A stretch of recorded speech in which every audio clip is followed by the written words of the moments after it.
कहा जाता है कि बहुत समय पहले महाराष्ट्र के एक छोटे से गांव में पानस नाला नाम की एक नदी बहा करती थी। एक दिन नदी के किनारे चरवाहों को एक काला पत्थर दिखाई पड़ा। जिज्ञासा में आकर जब एक चरवाहे ने उस पत्थर को लकड़ी से ठोका तो उस पत्थर से खून बहने लगा। डर के मारे पूरा गांव इकट्ठा हो गया। उसी रात गांव के मुखिया को स्वप्न में स्वयं शनिदेव के दर्शन हुए। शनिदेव ने कहा कि जिस पत्थर को तुमने देखा वही मेरा स्वरूप है। आगे शनिदेव ने कहा, मुझे किसी मंदिर की आवश्यकता नहीं, मुझे उसी स्थान पर खुले आकाश के नीचे स्थापित करो। उन्होंने ये भी कहा कि जो भी इस गांव में रहेगा और अगर वो सच्चा और ईमानदार होगा तो उसकी रक्षा मैं स्वयं करूंगा। अगली सुबह उस पत्थर को आकाश के नीचे स्थापित कर दिया गया। आज भी वही पत्थर शनि शिंगणापुर का स्वयंभू शनिदेव है।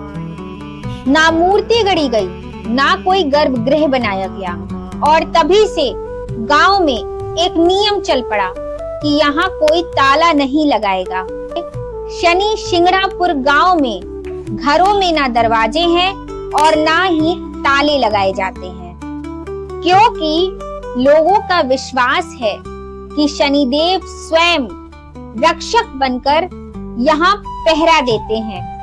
और यही कारण है कि सदियों तक इस गांव में चोरी की कोई घटना नहीं हुई। शनिदेव की प्रतिमा पर तेल चढ़ाने की परंपरा है।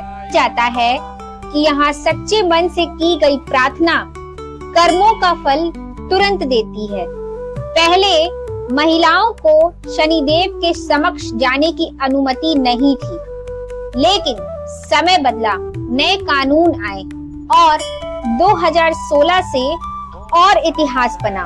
महिलाओं को शनिदेव के समीप जाने का अधिकार मिला।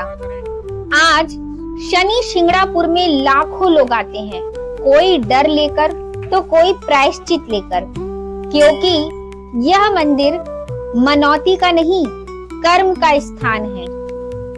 आज भी ये मान्यता है कि जो व्यक्ति घमंड, अन्याय या छल से यहाँ आता है उसे शनिदेव का दंड अवश्य मिलता है। इसलिए कहा जाता है कि शनि शिंगणापुर सिर्फ एक तीर्थ नहीं, ये कर्म और न्याय की जीवित पाठशाला है। ऐसी ही भक्ति कथाओं के लिए मेरे चैनल को सब्सक्राइब करें और कमेंट में जय शनिदेव लिखना ना भूलें। फिर मिलते हैं किसी नए दिव्य कथा के साथ। तब तक के लिए नमस्कार।